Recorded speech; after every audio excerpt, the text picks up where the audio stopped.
बेटा P block में group 15 चल रहा था, सबसे इंपॉर्टेंट है, स्टार्टिंग का ग्रुप है। पहला पॉइंट किसी भी ग्रुप में पढ़ेंगे दैट इज एलिमेंट की पोजीशन कैसे आई। तो ग्रुप 15 में वो एलिमेंट्स रखे गए हैं जिनके इलेक्ट्रॉनिक कॉन्फ़िगरेशन में आखिरी इलेक्ट्रॉन p सबशेल में हो और NH2 NP3 हो। अगर ये कॉन्फ़िगरेशन होगा NH2 NP3 तो वो p ब्लॉक का ग्रुप 15 का एलिमेंट होगा। That's the first point. Second point, general characters. General 5-7 character होते हैं, जैसे atomic size top to bottom बढ़ता है, इस ग्रुप में भी वही है। मेंबर कौन थे? Nitrogen, phosphorus, arsenic, antimony and bismuth, ये मेंबर हैं। साइज नीचे जाते समय बढ़ा, आयनाइजेशन एनर्जी कम हो गई, इलेक्ट्रोनेगेटिविटी कम हो गई, ठीक है, इलेक्ट्रॉन गेन एंथैल्पी कम हो गई। लेकिन ध्यान रखना है इलेक्ट्रॉन गेन एंथैल्पी का एक एक्सेप्शन है, nitrogen phosphorus. Okay, next point, ये हुए general characters, general physical characters. अब अगर हम बात करें वैलेंसी या ऑक्सीडेशन स्टेट, वो थोड़े इंपॉर्टेंट है। तो ऑक्सीडेशन स्टेट्स में इस ग्रुप में -3 +3 और +5, -3 +3 +5, आई होप सो अब तक याद हो गया हो। -3 की स्टेबिलिटी नीचे जाते समय कम होती है, क्योंकि माइनस मतलब इलेक्ट्रॉन गेन करना, जिसका साइज छोटा है वो गेन करेगा। तो नाइट्रोजन की -3 मोस्ट स्टेबल है, नीचे मेंबर की माइनस में नहीं होती या कम स्टेबल है। +3 और +5 में +3 ऑक्सीडेशन स्टेट की स्टेबिलिटी नीचे जाते समय बढ़ती है and it is termed as inert pair effect. Arsenic, antimony और बिस्मथ, बेसिकली इन तीनों में हम कहते हैं inert pair effect, that is reluctancy of s electron pair towards bonding. s वाला जो इलेक्ट्रॉन पेयर है वो बॉन्ड नहीं बनाना चाहता, इस रिलक्टेंसी को कहते हैं हम इनर्ट पेयर इफेक्ट। और इससे लोअर ऑक्सीडेशन स्टेट ज्यादा स्टेबल हो जाती है हैवियर एलिमेंट्स में, जैसे नाइट्रोजन के ग्रुप में सबसे हैवी है बिस्मथ। तो बेटा बिस्मथ की +3 ज्यादा स्टेबल है, +5 नहीं, दैट्स इंपॉर्टेंट। तो ये आपको ऑक्सीडेशन स्टेट जो था वो रिवाइज करना था। नाइट्रोजन इवन +3 में अनस्टेबल है, और ये वाला एग्जाम्पल हमने पढ़ा था, HNO2 अगर हो तो ये HNO3 और NO में चेंज हो जाता है। आई होप सो, क्योंकि ये पहली रिएक्शन है तो आपको याद भी हो। तो ये आपको ध्यान रखना था, नाइट्रस एसिड नाइट्रिक एसिड में चला जाता है एंड ऑक्सीजन में। तो HNO2 में ये ऑक्सीडेशन स्टेट +3 लेस स्टेबल है, ये +5 और +2 में जाएगी, और ऑब्वियसली ऐसी रिएक्शन कहलाती है disproportionate reduction. Now coming to the main topic, इसके बाद हमने कहा था नाइट्रोजन में एक्सेप्शनल बिहेवियर है। क्यों है एक्सेप्शनल बिहेवियर? नाइट्रोजन में डी सबशेल नहीं होती, साइज छोटा होता है, आयोनाइजेशन एनर्जी वेरी हाई होती है, इलेक्ट्रोनेगेटिविटी वेरी हाई होती है, और नाइट्रोजन में एक स्पेशल एबिलिटी है पाई बॉन्ड बनाने की। ये दूसरे एलिमेंट के साथ पी पाई डी पाई बना लेता है, और ये पाई बॉन्ड बनाने की टेंडेंसी नीचे जाते समय कम होती है।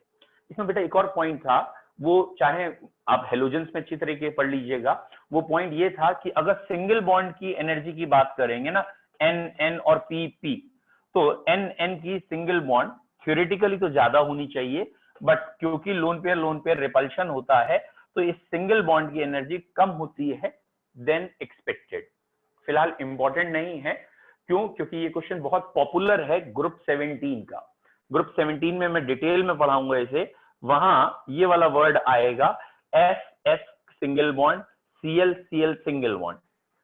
एक्चुअली बेटा कॉमन सेंस है, 17 में होता ही सिंगल बॉन्ड है, तो सीधा वो बोलते हैं F2Cl2, यहां नहीं बोल सकते वो N2, क्योंकि N2 में ट्रिपल बॉन्ड होता है। तो यहां मेरा पॉइंट क्या था कि F2, मैं ग्रुप 17 को ही बोल रहा हूं, F2 और Cl2 में किसकी बॉन्ड एनर्जी कम है? तो F2 और Cl2 में Cl2 की बॉन्ड एनर्जी ज्यादा या F2 की कम है। The reason is lone pair repulsion. Clear? क्या बच्चों वीडियो ब्लर आ रही है? Yes sir. Yes sir. Sir network fluctuation हो रहा है सर आपका। समझ आ रहा है। अरे यार चलिए एक सेकंड में एक बार नेटवर्क और चेक कर लूं प्लीज, यहाँ से चेक होगा, जस्ट अ मोमेंट, मैं नेटवर्क चेक कर रहा हूँ। चलिए नाउ इसके अलावा जो 6 था दैट इज बॉइलिंग पॉइंट। तो नाइट्रोजन में हाइड्रोजन बॉन्डिंग होती है, फॉस्फीन, आर्सेनिक का AsH3, SbH3 और BiH3। तो नीचे जाते समय बॉइलिंग पॉइंट बढ़ता है, लेकिन जब हम प्रैक्टिकल वैल्यू देखते हैं तो हमें दिखता है कि अमोनिया का बॉइलिंग पॉइंट यहाँ है, दैट मीन्स 2 से ज्यादा और 2 से कम। तो बॉइलिंग पॉइंट नीचे जाते समय बढ़ता है, but ammonia has little bit higher boiling point than expected, क्योंकि अमोनिया में हाइड्रोजन बॉन्डिंग होती है। और ये आपने सॉलिड स्टेट में भी पढ़ा है, लास्ट ईयर का भी पॉइंट है। हाइड्रोजन बॉन्डिंग 3 ही एलिमेंट करते हैं मेनली, फ्लोरीन, ऑक्सीजन और नाइट्रोजन। तो ये नाइट्रोजन है, फ्लोरीन ज्यादा इलेक्ट्रोनेगेटिव है तो उसका हाइड्रोजन बॉन्ड स्ट्रॉन्ग होगा, ऑक्सीजन का उससे वीक, ऑब्वियसली नाइट्रोजन का सबसे वीक है। तो हाइड्रोजन बॉन्डिंग थोड़ी वीक होने की वजह से ये बॉइलिंग पॉइंट बहुत ज्यादा नहीं हो पाया, बट हाइड्रोजन बॉन्डिंग तो है, तो कुछ तो अनएक्सपेक्टेड बॉइलिंग पॉइंट आया, वो एकदम पीछे की जगह आगे आ गया। और इसमें भी एक क्वेश्चन एनसीईआरटी में है कि वाई फॉस्फीन या PH3 has least boiling point among the hydride. Same answer है कि होना तो चाहिए NH3, but NH3 has higher boiling point due to hydrogen bonding, therefore PH3 has least boiling point. ठीक है, ये हो गया बेटा लास्ट टर्न तक का रिवीजन भी और थोड़ा बहुत एक आध extra point. Now coming back to the topic, आज का टॉपिक क्या है? अब हमें इस ग्रुप के हैलाइड पढ़ने, ऑक्साइड्स पढ़ने, मतलब ऑक्सीजन से रिएक्शन हो गई तो ऑक्साइड बनेंगे, हेलोजन से हुई तो हैलाइड। चलो पहले मैंने ऑक्साइड लिख लिया है। तो इस ग्रुप के ऑक्साइड कितने टाइप के हैं? जनरल ऑक्साइड 2 तरह के हैं जनरल, एक कहलाता है ट्राई ऑक्साइड और एक कहलाता है पेंटा ऑक्साइड। ठीक है बेटा, 3 ऑक्सीजन लगे हैं तो ट्राई ऑक्साइड, 5 ऑक्सीजन लगे हैं पेंटा ऑक्साइड। लेकिन नाइट्रोजन थोड़े कमाल के हैं, वो और भी शो करते हैं। आपको अगर याद आ रहा हो, नाइट्रोजन में एक NO भी होता है, एक N2O भी होता है, ऑब्वियसली एक NO2 भी है और उसका डाइमर N2O4 भी है। तो ये अभी आगे आएंगे, नाइट्रोजन में हम पढ़ेंगे इनको भी, लेकिन पहला पॉइंट एक जनरल पढ़ रहे हैं। तो जनरल में दिमाग में रखना है कि 2 मेन ऑक्साइड है, एक ट्राई और एक पेंटा। बच्चों इनऑर्गेनिक भी थोड़ी बहुत कनेक्टेड है, तो ग्रुप 16, 17 में भी ऑक्साइड ऐसे ही पढ़ाऊंगा, बस नाम चेंज हो जाएंगे, ट्राई पेंटा की जगह सल्फर में डाई और ट्राई होता है, SO2 SO3, तो वहां भी ऑक्साइड आएंगे। अच्छा, डी ब्लॉक में भी ऑक्साइड पढ़े, तो थोड़ा सा लिंक करो। डी ब्लॉक में जो आपने बच्चों लास्ट में पढ़ा था, आई होप सो आपको याद हो, ऑक्साइड एंड ऑक्सोएनाइन। ठीक है, बिल्कुल वही पॉइंट यहां लगाना है। जो ट्राई ऑक्साइड है उसमें एलिमेंट का ऑक्सीडेशन नंबर 3 है, सॉल्व करके देखिए, यहां 5 है। ऑक्सीडेशन नंबर 3 और 5 कैसे आया? सिंपल ऑक्सीड रेडॉक्स वाली टेक्निक्स लगाइए, इस E का X मान लीजिए और ऑक्सीजन का -2, तो उसको सॉल्व करके देखिए, यहाँ 3 आ गया, यहाँ 5, तो ऑक्सीडेशन नंबर 3 और 5 है। दैट मीन्स एक का ऑक्सीडेशन नंबर कम है, एक का ज्यादा है। तो आई होप सो आपको याद आ गया हो, जिसका ऑक्सीडेशन नंबर कम होता है, जिसका ऑक्सीडेशन नंबर कम होता है वो मेटल की तरह बिहेव करना चाहता है, मेटेलिक ऑक्साइड की तरह बिहेव करना चाहता है, मतलब वो लेस एसिडिक होता है या बेसिक की तरफ हो सकता है, और जितना ऑक्सीडेशन नंबर ज्यादा होगा उतना एसिडिक होगा। पूछो बेटा शिव, क्या पूछ रहे हो? Hello sir. हाँ जी सर इसका मतलब सर ये तो वही हुआ जो आपने डी ब्लॉक में पढ़ाया था, ऑक्साइड वाला। मैंने कहा ना, मैंने एक वर्ड कहा है, रिकॉर्डिंग में देखना, इसको हम लिंक करें डी ब्लॉक से, तो वही हुआ। ओके। क्या पूछ क्या रहे थे, अब पूछो तो। सर मैं यही पूछ रहा था कि मतलब सर जो आपने ये ऑक्सीडेशन स्टेट निकाली है, तो सर मतलब वैसे ही करके निकाल लेंगे, मतलब ऑक्सीजन का -2 हो गया। वो भी मैंने बोला ही था शायद। नहीं सर, वैसे मजे लेने की आदत जाएगी नहीं इसकी, ये कह रहा मजे जरूर लूंगा मैं तुमसे। बेटा सोच, जैसे तू मजे ले रहा, अगर 2-4 और लेने लगे तो पूरे पीरियड का काम खत्म हो जाए। बोले मैंने सोचा कि तुमसे बात तो कर ही लें थोड़ी देर, बात ही ना हुई है कल से तेरी तो। भैया इन्होंने कुछ नहीं पूछना था, खाली ऐसे ही मजे ले रहे थे। ठीक है, ये लिखा है E2O3। ठीक है, हाँ, तो ये E2O3 था बेटा। तो यहाँ ऑक्सीडेशन ऐसे निकालते हैं, और दिस वन, ये मेथड हो गया।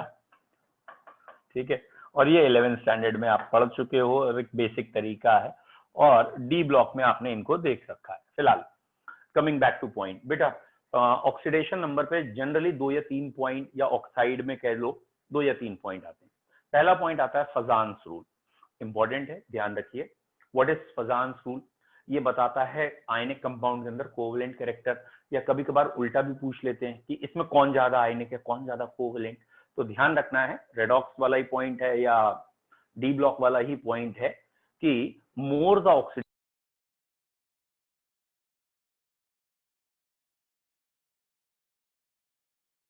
म्यूट हो गया माइक।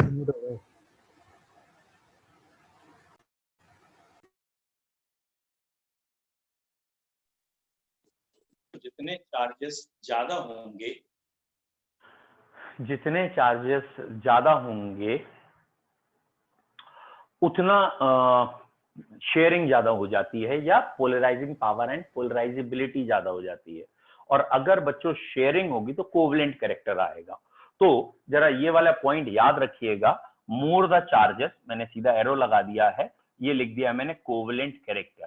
तो ये पहला पॉइंट आ गया कि मैं अलग से लिखता हूं नीचे, मोर चार्जेस मोर कोवलेंट कैरेक्टर। ठीक है, कोवलेंट कैरेक्टर चार्जेस पे डिपेंड करता है, जितने चार्जेस ज्यादा होंगे उतना कोवलेंट कैरेक्टर ज्यादा होगा। ऑब्वियसली ये डी ब्लॉक में भी था। डी ब्लॉक में भी हमने ये कहा था कि लो ऑक्सीडेशन स्टेट में, जैसे CrCl3 है तो वो आयनिक हो सकता है, और CrCl6-2 या Cl6 है तो कोवलेंट हो सकता है। मतलब लो ऑक्सीडेशन स्टेट कोई भी कंपाउंड, चाहे यहाँ ऑक्साइड है, या अभी हेलाइड आएगा, या और कोई भी, तो अगर दो एलिमेंट सेम दिख रहे हैं, EO, यहाँ पे भी EO, लेकिन ऑक्सीडेशन स्टेट अलग है, तो हम कहेंगे more the oxidation state more the covalent character. जितना ऑक्सीडेशन स्टेट ज्यादा है उतना कोवलेंट कैरेक्टर ज्यादा है।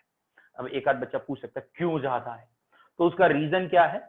हमने 11th में पढ़ा है फजान्स रूल, जब चार्जेस ज्यादा हो जाते हैं तो जो कैटाइन होता है उसकी पोलराइजिंग पावर ज्यादा हो जाती है, एनाइन की पोलराइजेबिलिटी ज्यादा हो जाती है, शेयरिंग ज्यादा हो जाती है, और शेयर जहां आ गया वहां कोवलेंट कैरेक्टर आया।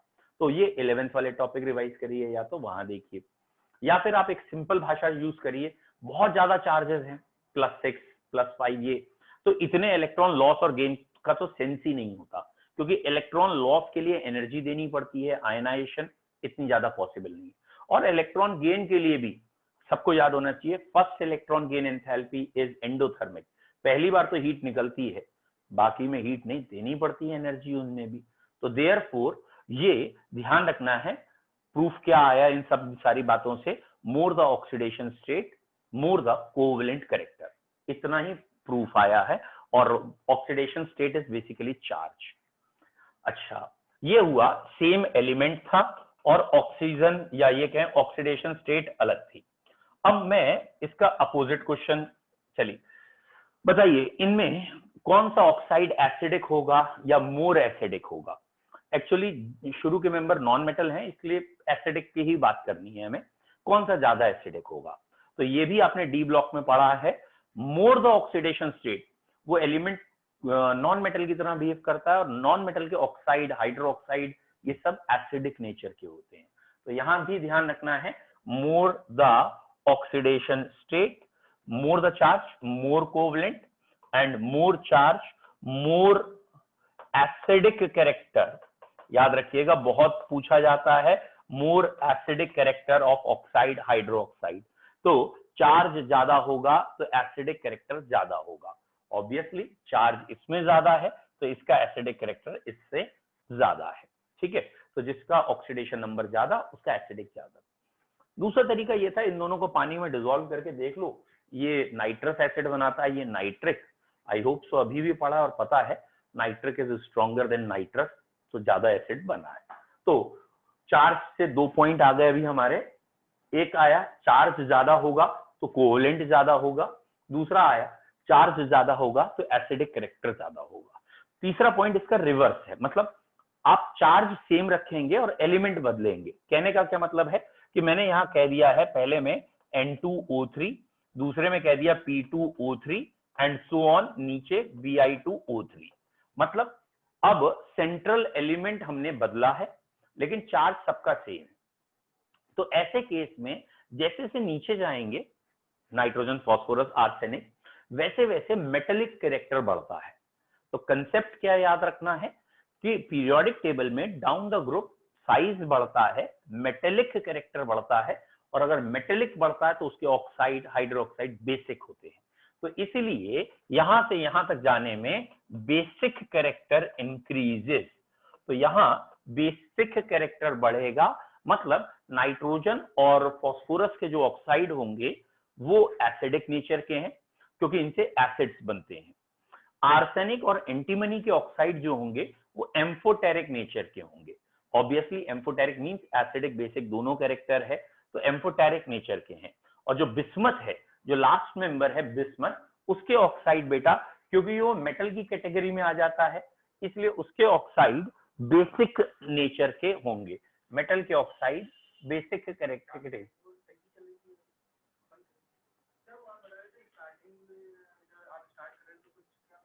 लाइट आ गई जल्दी, हेडलाइट। चलिए बोलो बच्चों, क्लियर है यहाँ तक के पॉइंट्स? ठीक, तो अभी 3 पॉइंट हुए हैं हमारे यहाँ पे ऑक्साइड्स में। एक तो ऑक्साइड्स का जनरल पॉइंट आया कि ऑक्सीडेशन नंबर +3 और +5 ज्यादा है, नाइट्रोजन और भी शो करते हैं बट इन जनरल +3 +5 है। और एक बेसिक कैरेक्टर का पॉइंट आया, टॉप टू बॉटम अगर जाएंगे तो नाइट्रोजन के ऑक्साइड एसिडिक हैं, आर्सेनिक एंटीमनी के ऑक्साइड एम्फोटेरिक है, याद रखना है, और बिस्मथ का ऑक्साइड बेसिक है। ये याद रखना है कि इस ग्रुप में शुरू में नॉन मेटल थे, acidic, metalloid, amphoteric, bismuth, metal, basic. और उसके बाद ये वाला पॉइंट आ गया कोवलेंट और आयनिक नेचर की बात करें तो अगर हम नाइट्रोजन फास्फोरस की बात करेंगे ना तो इनके ऑक्साइड मेनली कोवलेंट होंगे और जैसे जैसे नीचे जाएंगे वो आयनिक होते जाएंगे। अगेन सेम कंसेप्ट है, जो यहाँ वाला कंसेप्ट है वही है कि जितना साइज बढ़ते जाता है कैटाइन का, फजांस रूल में जितना कैटाइन बड़ा होता है इलेक्ट्रॉन लॉस कर सकता है और वो आयनिक बनाता है, इसलिए बिस्मथ के कंपाउंड आयनिक होते हैं ज्यादातर, ये कोवलेंट। ये 2 पॉइंट हुए हमारे चार्ज के बारे में, और एक हुआ एसिडिक कैरेक्टर के बारे में। अगर हायर ऑक्सीडेशन स्टेट है तो वो ज्यादा एसिडिक है।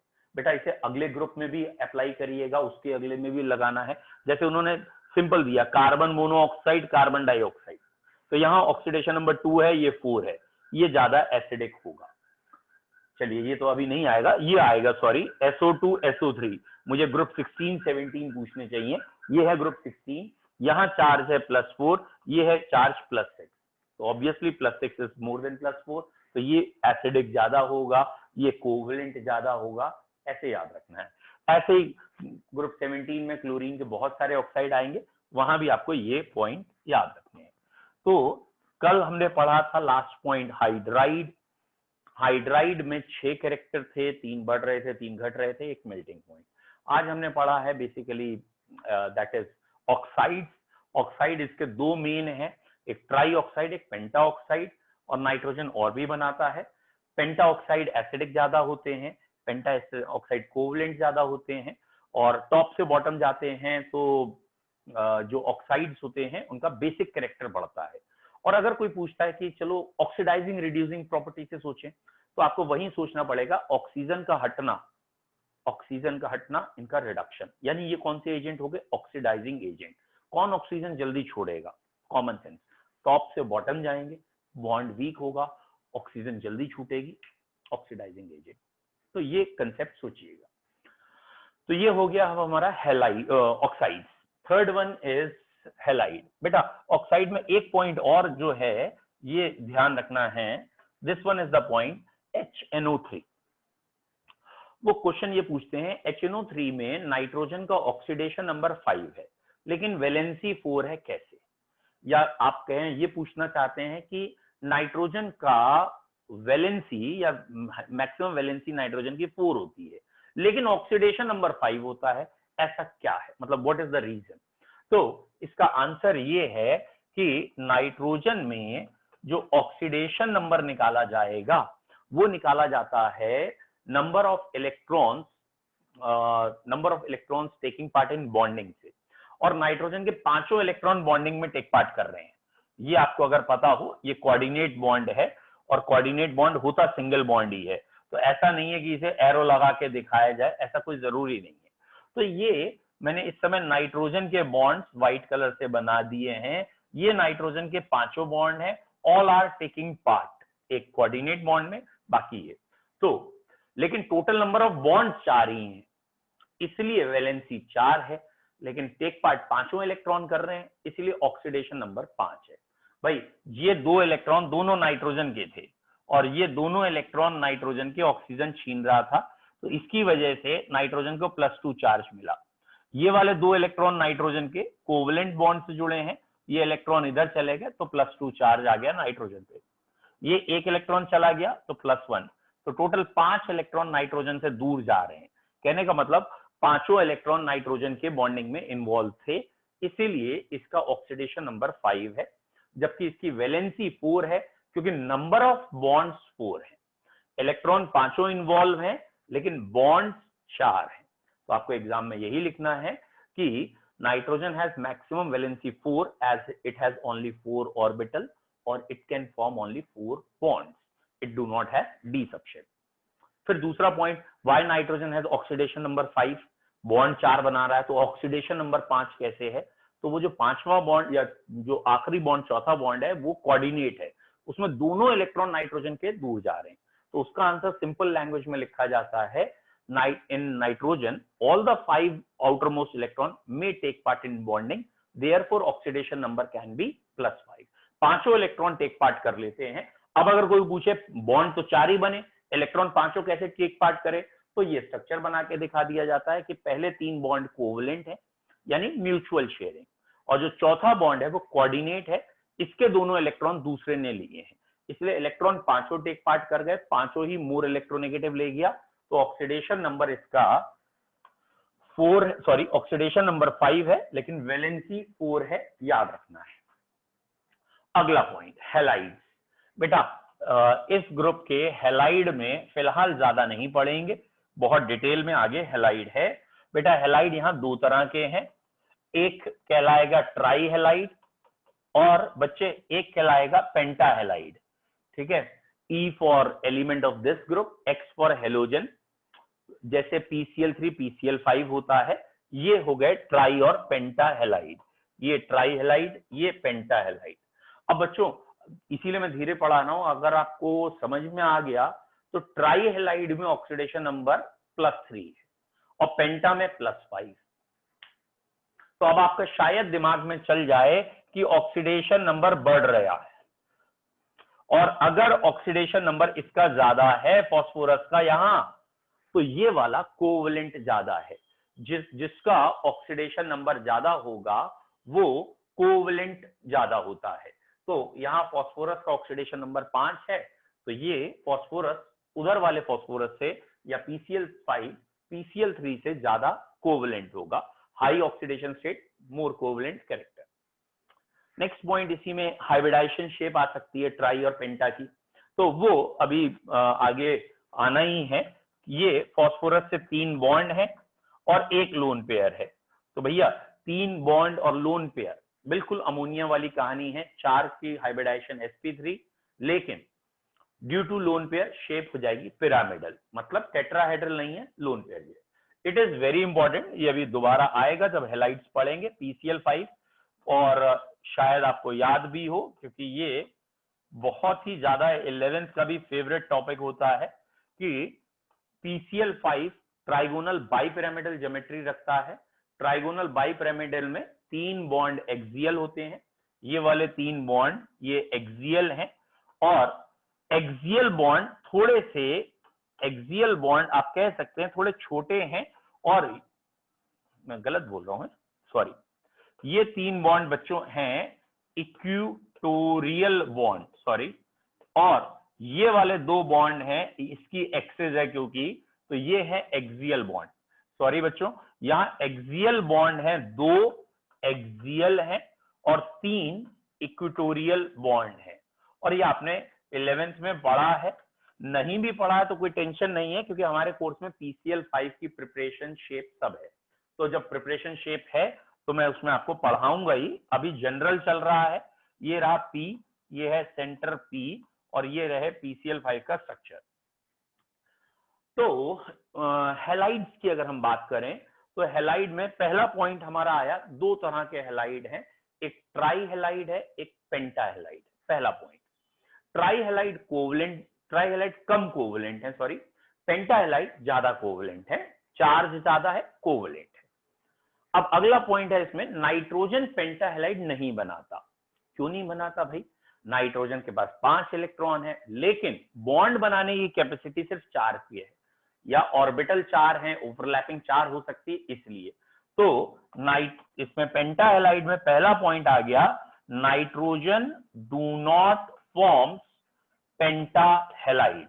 भैया नाइट्रोजन पेंटा हैलाइड ना बनावे, ये पेंटा हैलाइड नहीं बनाता है, काहे? तो इसका आंसर है nitrogen do not have D subshell, it can form therefore maximum 3 bond, या कोऑर्डिनेट जब बन जाएगा तो 4 बॉन्ड। तो यहाँ पे नाइट्रोजन का पेंटा हैलाइड नहीं होता, डी सबशेल नहीं है, ये याद करना है। बिस्मथ का भी पेंटा हैलाइड नहीं होता, या पेंटा हैलाइड स्टेबल नहीं है, ठीक है। बिस्मथ का एक ही ट्राई हैलाइड भी वेल नोन है, BiF3, और BiF5 भी ज्यादा स्टेबल नहीं है। तो अगर कोई कहे बिस्मथ के पेंटा हैलाइड कम स्टेबल है, क्यों? तो बेटा उसका आंसर है कि बिस्मथ डाउन द ग्रुप जाने पे आता है, that means inert pair effect maximum लगता है। तो अगर कोई कहता है कि बिस्मथ के पेंटा हैलाइड क्यों कम स्टेबल है, बिस्मथ में जो डी सबशेल है, तो हम वहां कहेंगे बिस्मथ में इनर्ट पेयर इफेक्ट लगा, जिसकी वजह से लोअर वैलेंसी की स्टेबिलिटी ज्यादा होगी। तो बिस्मथ का पेंटा हैलाइड क्यों नहीं एग्जिस्ट करता? Due to inert pair effect. Bismuth में इनर्ट पेयर इफेक्ट, नाइट्रोजन में डी सबशेल नहीं है, ये याद रखना है। अगला पॉइंट आता है कोवलेंट और आयनिक कैरेक्टर के बारे में। तो ट्राई हैलाइड लेस कोवलेंट, पेंटा हैलाइड ज्यादा कोवलेंट। वैसे तो सभी कोवलेंट है इसमें, एक इसे छोड़ के। BiF3 इसका आयनिक है। तो क्वेश्चन आता है, why BiF3 is ionic while all other tri halides are covalent? Bismuth के ट्राई हैलाइड या बिस्मथ का ट्राई फ्लोराइड आयनिक क्यों है? तो फजान रूल से एक्सप्लेन करना है। यहां आप कहेंगे fluorine is the most electronegative element, ये सबसे ज्यादा इलेक्ट्रोनेगेटिव है, और ये तुरंत इलेक्ट्रॉन छीन भी लेता है।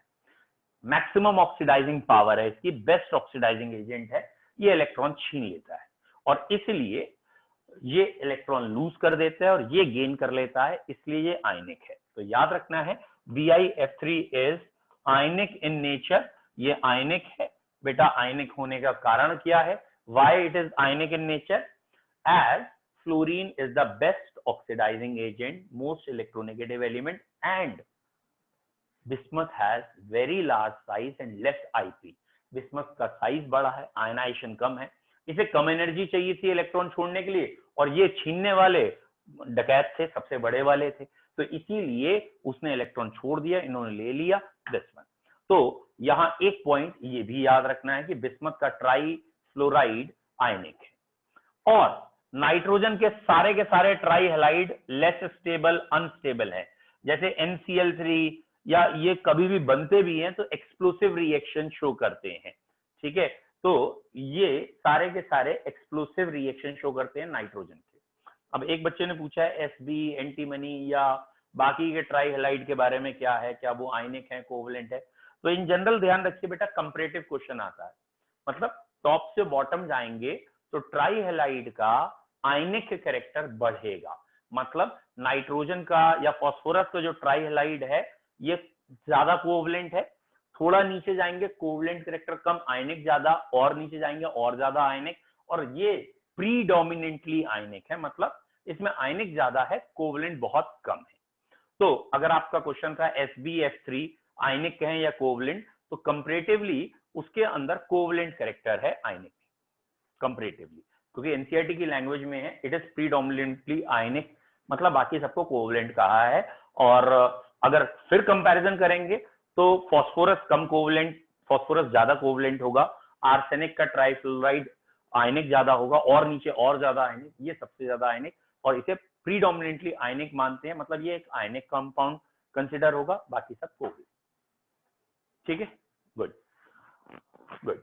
नेक्स्ट, ये हुआ हमारे जनरल फिजिकल और केमिकल प्रॉपर्टीज। एनसीईआरटी में एक और जनरल प्रॉपर्टी दे रखी है which is not very important to you, reaction with metals. उन्होंने कहा है ये ग्रुप मेटल से रिएक्ट करता है डायरेक्ट, जैसे CA3N2 बनना या Mg3P2 बनना, और ये मेटल से रिएक्शन करके अपने आइड बनाता है, जैसे ये कैल्शियम का नाइट्राइड है, ये फास्फोरस का फॉस्फाइड है। तो ये ग्रुप ऐसे आर्सेनाइड या बाकी चीजें भी बन सकती हैं। तो ये मेटल से रिएक्ट करके डायरेक्ट अपने कंपाउंड्स बना लेते हैं, मेटल फॉस्फाइड, मेटल नाइट्राइड, ऐसे कंपाउंड बन जाते हैं। ठीक है, अब हमें शुरू करना है एक एक मेंबर। बच्चों क्या चीज समझनी है, जो मैंने जनरल फिजिकल और केमिकल धीरे धीरे 3 दिन 4 दिन में पढ़ाया है ना, एक्चुअली जनरल फिजिकल केमिकल हर ग्रुप में ऐसे ही पढ़ना है, यहां से लॉजिक उठा के वहां ले जाने हैं। मतलब ऑक्साइड वहां भी आएंगे, हेलाइड आएंगे, आयनाइजेशन आएगी, साइज आएगी, तो ग्रुप 15, 16, 17, 18 में लगभग ये सारे जनरल फिजिकल एक जैसे ही हैं, बस थोड़ा थोड़ा वेरिएशन करते जाइए, ग्रेडिएशन करते जाइए। अब जो मेंबर आएगा वो अलग अलग है, मतलब अब जो हम पढ़ेंगे वो प्योर मेंबर्स हैं, मतलब नाइट्रोजन पहले पढ़ेंगे, बहुत थोड़ा थोड़ा पढ़ना है, ना के बराबर। मतलब हर चीज में कहने के लिए प्रिपरेशन पढ़नी है, फिर फिजिकल प्रॉपर्टी पढ़नी है, फिर केमिकल और फिर यूजेस, लेकिन मुश्किल से 2-2, 3-3 पॉइंट भी नहीं है। तो पहले नाइट्रोजन है, फिर ऑक्साइड ऑफ नाइट्रोजन है, फिर नाइट्रिक एसिड है, फिर व्हाइट फॉस्फोरस रेड फॉस्फोरस में अंतर है, और फिर PCl3 PCl5 है, फिर ऑक्सी एसिड ऑफ फॉस्फोरस है। तो ऑलमोस्ट 7-8 छोटे छोटे कंपाउंड इस ग्रुप में हैं, बहुत छोटे हैं लेकिन अलग अलग। But you focus more on physical and chemical properties, जिससे कि आपका ग्रुप 16, 17, 18 भी काफी हद तक जनरल प्रॉपर्टीज में तैयार होगा, या वो वाली जब प्रॉपर्टीज पढ़ेंगे तो आपको बहुत हेल्प मिलेगी। फॉर एग्जाम्पल आज हमने डी ब्लॉक का बीच में रेफरेंस लिया, हमने बीच में कहा ना डी ब्लॉक आ जाता है, तो डी ब्लॉक में ऑक्साइड्स में पढ़ा है, ऐसे ही अब ग्रुप 16, 17, 18 में भी हम कहेंगे, ये हम पढ़ चुके हैं। बच्चों आज इतना ही रखते हैं, हैव ए नाइस टाइम। हाँ जी बोलो सर। कॉल कितने बजे करूं आपको? कॉल करोगे, चलो मैं बात आऊंगा, अभी तो मेरे बैचेस हैं बैक टू बैक, 7 बजे 7:30 तक तो लगातार बैच है, उसके बाद बात करते हैं। ओके। और कोई बच्चे कोई डाउट?